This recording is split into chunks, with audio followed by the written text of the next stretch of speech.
Forum for Naga Reconciliation organizes a program in memory of victims of Otting incident at Dimapur. Public declarations have been made whereby 4-point demands have been placed to the government of India. Nagaland Law Students Federation condemns the barbaric act of security forces in which 14 innocent civilians were killed and several injured. NSLF also expresses disappointment towards Union Home Minister Amit Shah for his misleading speech in the parliament. A free LN4 prosthetic hand camp is set to be organized by SD Jain Charitable Clinic on March 27, 2022 at Dimapur. Any person with minimum 4 inches arm below the elbow are eligible for registration.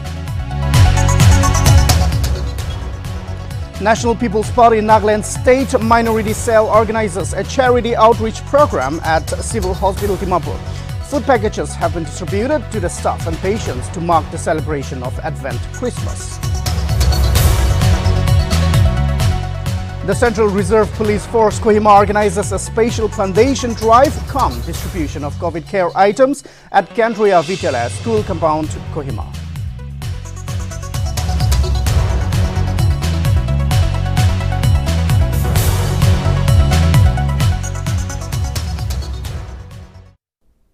Hello and welcome to Nagaland TV. You are watching English Prime Time. I am Chipen Kung. These are the stories in detail. Forum for Naga Reconciliation FNR held a public lament program on 19 December at Christian Higher Secondary School Dimapur. The program was held in memory of the lives lost on 4th and 5th December at Otting village of Mon District and Mon District headquarters. A picture montage remembering the fallen lives of Konyak brothers was displayed by FNR Otting team. Stories from Ground Zero was also shared by Konyak Union Dimapur President Mosa Konyak and Nyawang Wangsha from Otting village. Eastern Nagaland Women Organization Dimapur President delivered in solidarity message for the fallen victims. Various organizations also came together and joined the program. Some public declarations on the Otting massacre were also made during the program, which included the immediate repeal of the AFSPA 1958 from Nagaland and to ensure justice to the victims of Otting and Mon killings. According to the rule of law, Government of India was asked to initiate appropriate disciplinary action against the commanding officer and personnel of the 21st Para Special Forces Regiment involved in the killings of 13 innocent civilians and injuring at least 14 civilians in Otting on December 4, and also to take disciplinary action against the commanding officer and personnel of the 27 Assam Rifles involved in the shooting that killed 1 civilian and at least injured 18 civilians in Mon Town on December 5. The Naga political groups were urged to shed their differences and take positive steps to reconcile, unite in purpose and cooperate in the common interest of the shared Naga historical and political rights.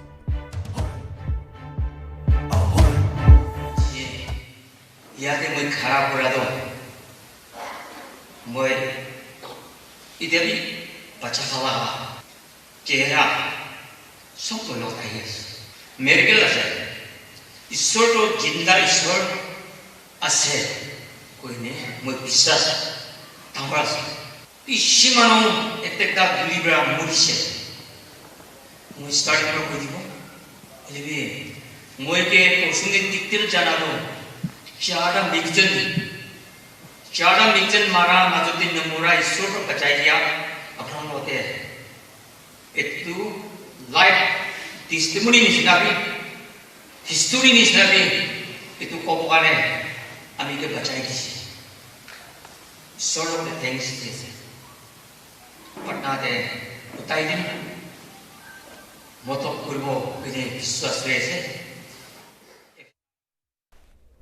Following the press conference where they condemned the December 4 Otting massacre, the Naga Law Students Federation addressed Nagaland TV on December 14, voicing out against the cruel act committed by the security forces.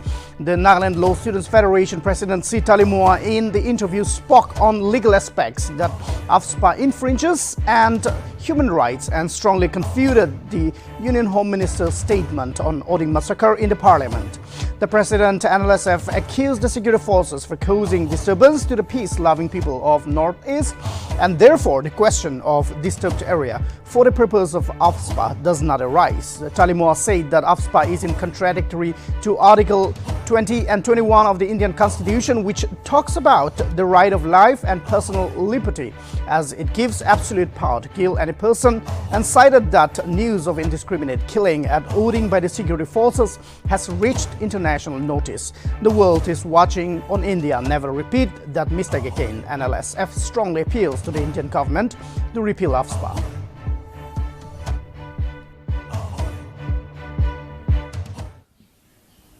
The question is, who is really creating the disturb in our area? Is it the Nagas? Is it the Northeast people? We don't think so that it is the Naga people or the Northeast people. It is the Indian security forces who is really disturbing the peace-loving people of this area, of this region. So the question of disturb for the purpose of AFSPA does not arise. Therefore, the Nagaland Law Students Federation, in solidarity with the families of the victims who has lost their precious life, come up with a press release condemning the act and demanding for justice and calling the central government to reveal the very act. That was what our press release was. And the Northeast people have tremendously been traumatized by this infamous outcast, shameless AFSPA for the past 63 years. And I'm the living proof. SD Jain Charitable Clinic will be organizing a free Nltv prosthetic hand cam on March 27, 2022 at SD Jain Charitable Clinic, Jain Temple Road, Dimapur. Any person who has minimum 4 inches of arm below the elbow can register their name. Notably, the clinic will be providing free of cost to everyone, and people from all over Northeast can register for the camp. People who wish to register their names are to send the picture of their hand through WhatsApp along with their name, address and phone numbers to Secretary Narendra Jain at 9436 002161 and to Joint Secretary Bravin Patni at 9436 013482. Furthermore, Nltv prosthetic hand is made in America and is said to be very light in weight, easy to use and requires no maintenance.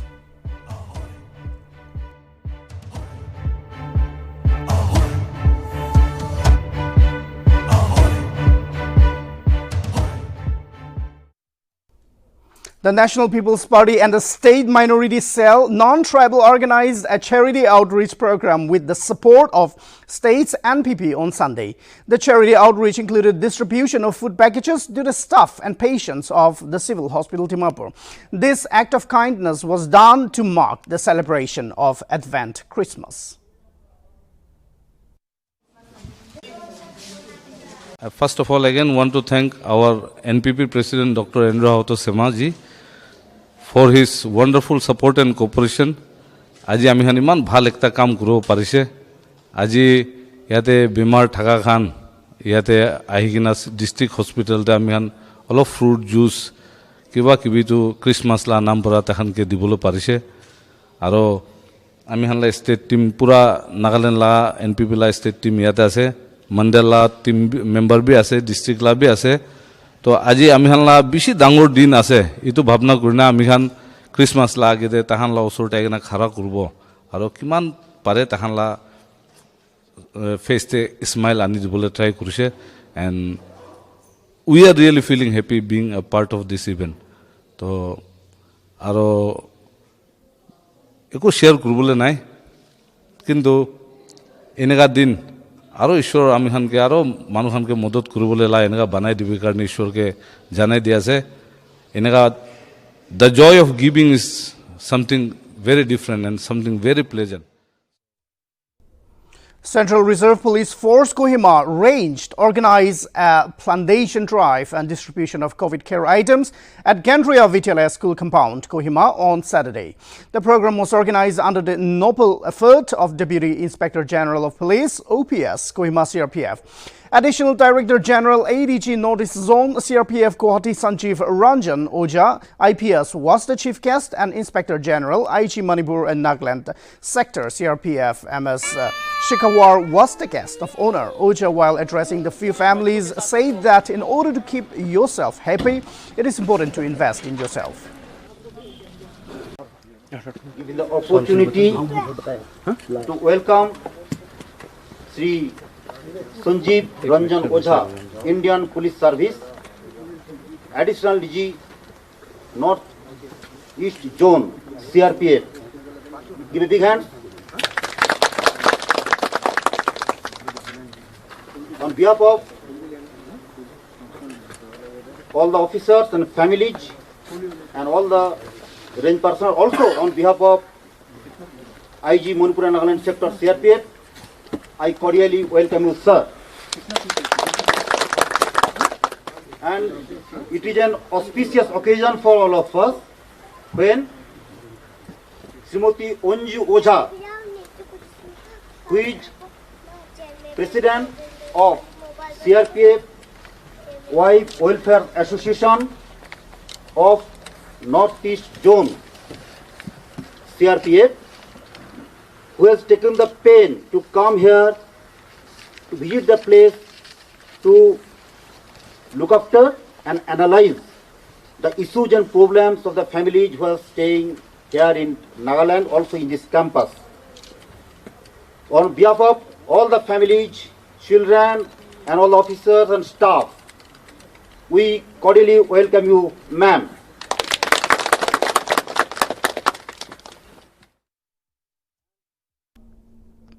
In a joint operation conducted by the troops of Assam Rifles and Manipur Police, 3 militants belonging to two different proscribed rebel outfits in Bishnupur and West Imphal districts were nabbed. Of the three, 2 belong to the KSCB and 1 belongs to Pripak, and 1 hand grenade was recovered from one of the KSCB insurgents from Bishnupur market.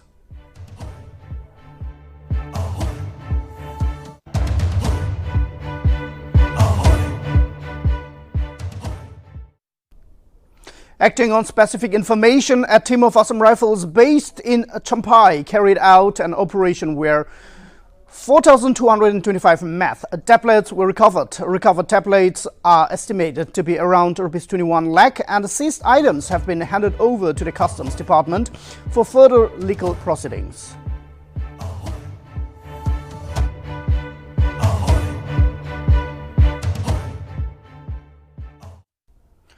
Following a High Court order on December 6 asking the Meghalaya government to adopt an aggressive policy in conducting awareness drive and convince people for vaccinations, the Meghalaya government has issued a directive asking all government employees working in different government departments to get vaccinated for COVID-19 before December 23.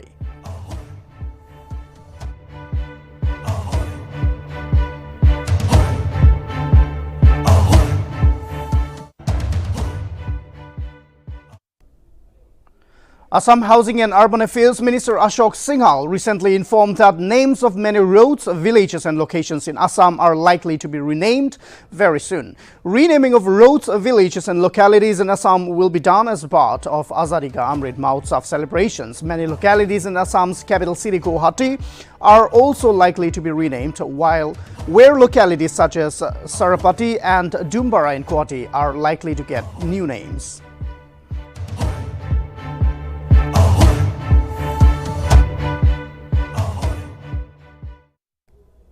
Prime Minister Narendra Modi on Sunday inaugurated and laid the foundation stone of multiple development projects worth over Rs 600 crores in Goa, including the renovated Fort Aquat Jail Museum on the occasion of Goa Liberation Day.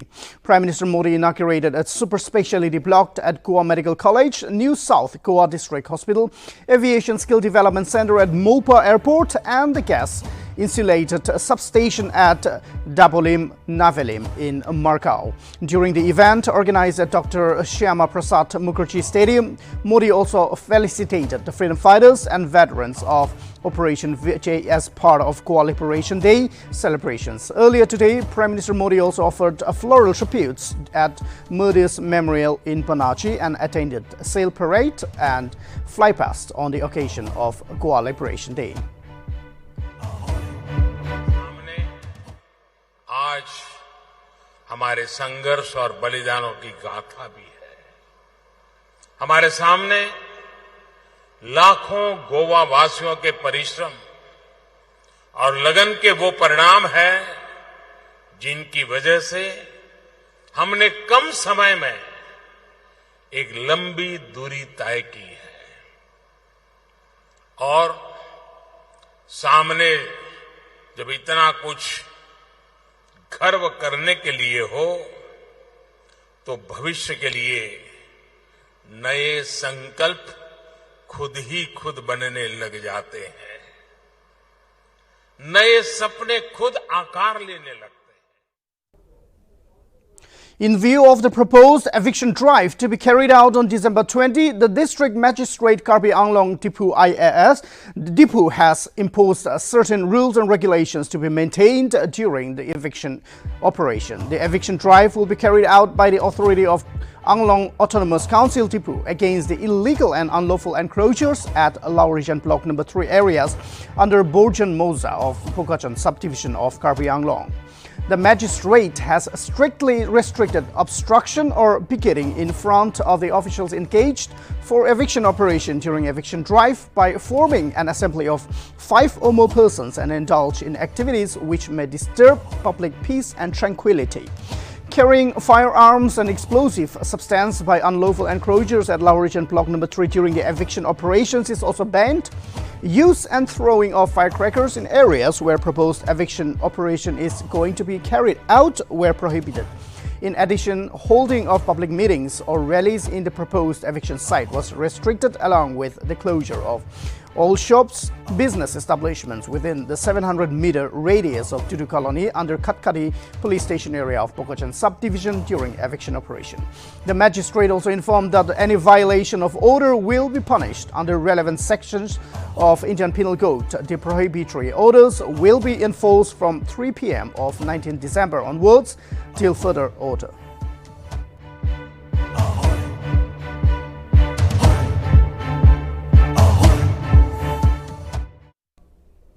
Delhi Disaster Management Authority, along with Chief Minister Arvind Kejriwal and other important officials, will hold a review meeting on Monday at 11:30 a.m. This meeting will be held through video conferencing and Lieutenant Governor Nltv will preside over the meeting. The increasing cases of Omicron in Delhi and the current situation of COVID-19 will be reviewed in the meeting. Furthermore, Health Minister Satyendra Jain, Niti Aayog member V.K. Paul and Delhi Chief Secretary Vijay Dev and all important officers of the Health Department of Delhi government will be present in the meeting.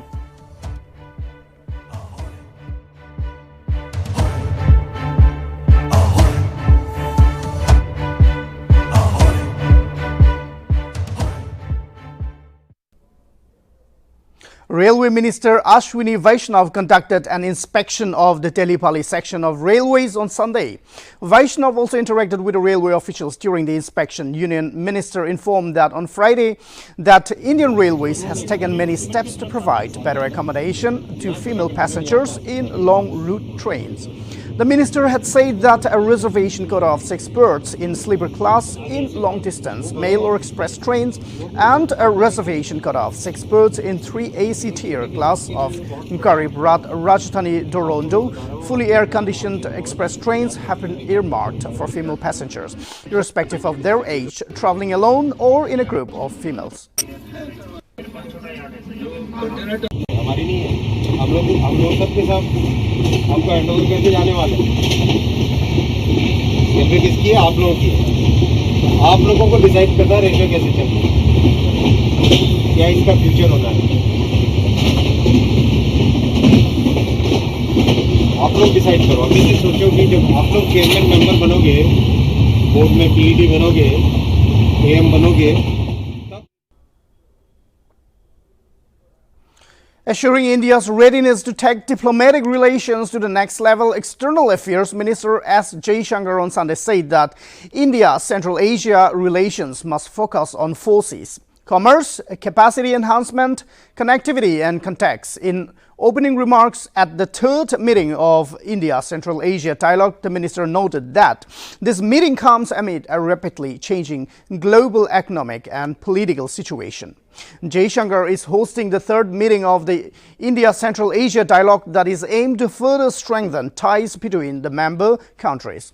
With a particular focus on trade, connectivity and development cooperation, this event, which will last till December 20th, has or will see participation from foreign ministers of Turkmenistan, Kazakhstan, Tajikistan, Kyrgyzstan and Uzbekistan. Our meeting today comes amidst a rapidly changing global economic and political situation. The COVID-19 pandemic has resulted in an enormous setback to global health and to global economy. It has changed the way we imagine societies, workplaces, supply chains and governance. It also highlights the inadequacy of the existing multilateral structures to meet new and emerging threats.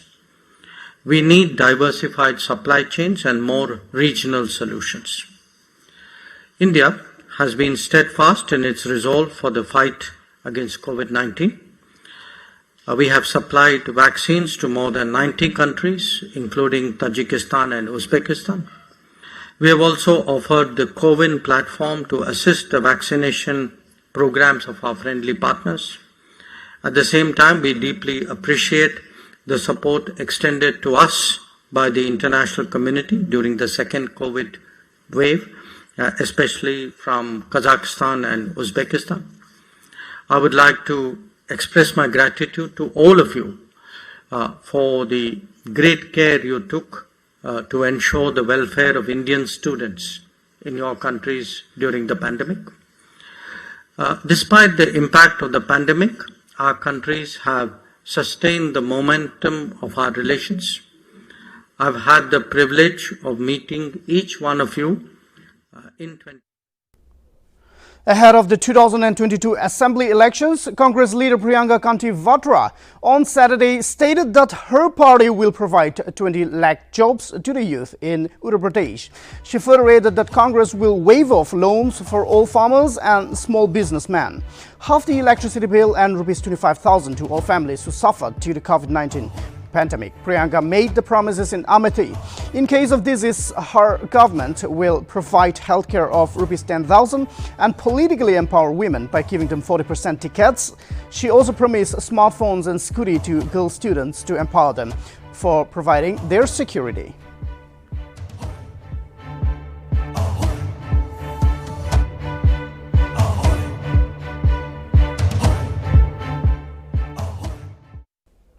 All key officials of the National Defence Academy on Saturday paid a tribute to the group captain Varun Singh, who perished in hospital in Bengaluru on December 15 after surviving the chopper crash on December 8 at Kashmir.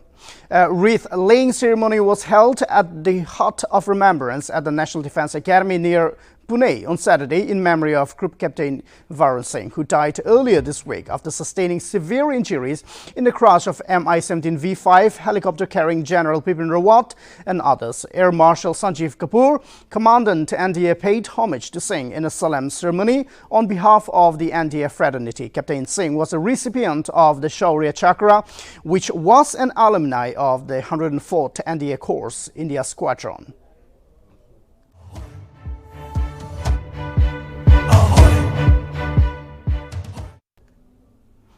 Police informed that an unidentified terrorist was killed in an encounter that broke out between security forces and terrorists in Jammu and Kashmir's Srinagar on Sunday.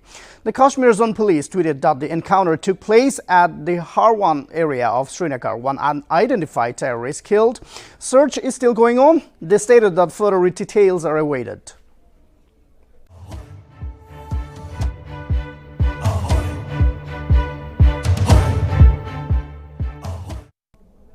Crude bombs were hurled in front of a polling booth in Kolkata on Sunday, causing panic among the people who had turned up to cast their vote in the city's municipal corporation elections. Kolkata Deputy Commissioner of Police Priya Batra Roy said that the incident took place at Kana High School around 10 a.m. when unidentified miscreants threw 2 crude bombs while polling was underway. 2 people were injured outside Taki High School in Silda area. In light of the incident, a large number of police personnel have been deployed outside the polling booth. Meanwhile, Trinamool Congress and Congress held each other responsible for the incident.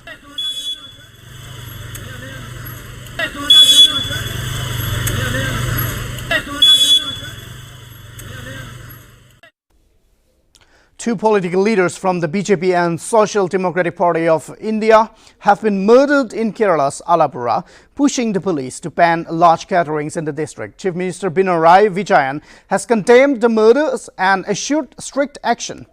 As the PI State Secretary K.S. Shan was murdered on 18th evening while he was on his way home. According to police, Mr. Shan was on a two-wheeler when a gang in a car intercepted him, hit his bike and stabbed him. He succumbed to his injuries at Kochi Hospital around midnight. Less than 12 hours later, some unidentified men barged in the house of BJP's Ranjit Srinivasan, who was the secretary of the party's OBC unit, and hacked him to death. According to an officer, the police are investigating the matter. Prohibitory orders under Section 144 has been imposed in the district for 2 days and strict checking is being conducted. Unnecessary gatherings will not be allowed. The BJP and the SDPI have also accused each other of being responsible for the murders.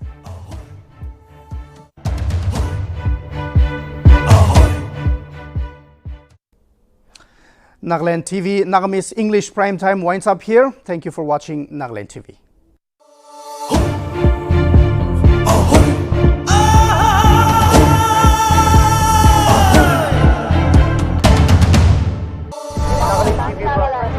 Nagaland TV, Sop Manulaga Awas. Watch us live on Geo TV and on your television sets as well. For Dimapur viewers, we are on channel number 10 in Global Channel.